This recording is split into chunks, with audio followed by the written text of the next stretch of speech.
ବର୍ତ୍ତମାନ ଦେଖିବା ବିୟୋଗ ପ୍ରକ୍ରିୟାର ସହଜ କୌଶଳ। ବିୟୋଗ ପ୍ରକ୍ରିୟା ସହଜ କୌଶଳ। ଉଦାହରଣ 80 ଫେଡ଼ାନ 30 ମାନ କେତେ? 80 ଫେଡ଼ାନ 30, 0 ରୁ 0 ଗଲା 0, 8 3 ହେଲା 5। ଏଟା ଗୋଟେ ସହଜ। ଉଦାହରଣ 2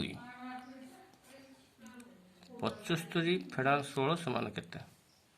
75 ଫେଡ଼ାନ 16, 5 ରୁ 6 ଗଲା କେତେ? 5 ରୁ 6 ଯାଇପାରିବ ନାହିଁ, ତେଣୁ ଓଲଟେଇକି ବିୟୋଗ କରିବାକୁ ପଡ଼ିବ। 6 ରୁ 5 ଗଲା 1, 1 ଉପରେ 11, 7 ରୁ 1 ଗଲା 6। ଏହାପରେ ଏ ଯେଉଁ 1 ଉପରେ 11 ଅଛି, ଏଠୁ 1 10 ଆଣିଲା ହେଲା 10, 10 ରୁ 1 ଗଲା ହେଲା 9 ରହିଲା।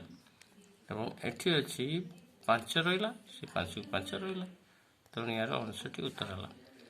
ଅର୍ଥାତ୍ ଏହାର 5 ଓ 6 ବିୟୋଗ ହୋଇପାରିବ, 5 ରୁ 6 ବିୟୋଗ ହୋଇପାରିବ ନାହିଁ।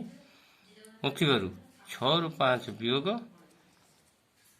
ହେବ ଏବଂ 1 ଉପରେ 11 ରହିବ।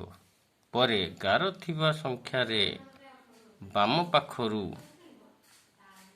1 ନେଇ ଏହା 10 ହେବ ଓ 10 ରୁ ସେହି ସଂଖ୍ୟା ବିୟୋଗ କରାଯିବ।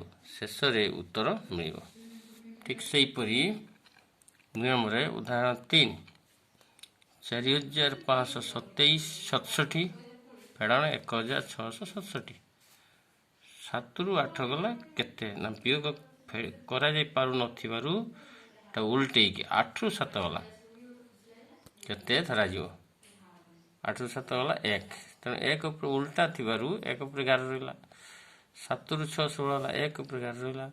6 ରୁ 5 ଗଲା 1 ଉପରେ 11 ରହିଲା। 4 ରୁ 1 ଗଲା 3, ଆଉ 11 ରହିଲା ନାହିଁ। ବର୍ତ୍ତମାନ ଯେଉଁ 1 ଉପରେ 11 ରହିଲା, ଏଠି ଆଣିଲା 1 10, 10 ରୁ 1 ଗଲା 9। ପୁଣି ଏଠି ଅଛି 1 ଯେତେବେଳେ ନେଇଛି, ତେଣୁ ଏଠି 9 ଅଛି।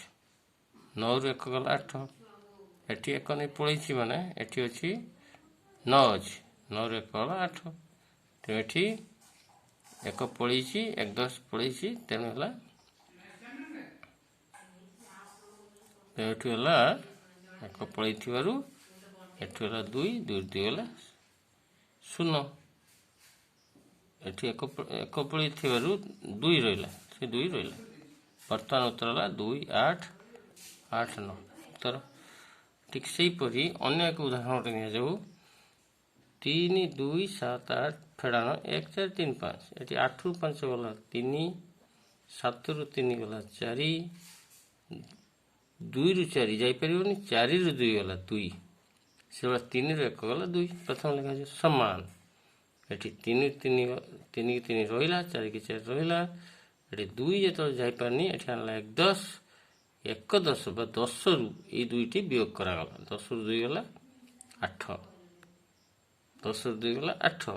ଏଠି ଅଛି 1, ସେ 1ଟି ଏଠି ରହିଲା। ଉତ୍ତର ହେଲା 1843 ଉତ୍ତର। ସେହି ନିୟମରେ ଏଇ 2ଟି ସମାଧାନ ଅଛି। ଏଇ ଯେଉଁ ନିୟମରେ ଏଇ 2ଟି ସମାଧାନ ବୁଝି ଦିଆଗଲା, କରାଗଲା। ସମାପ୍ତ।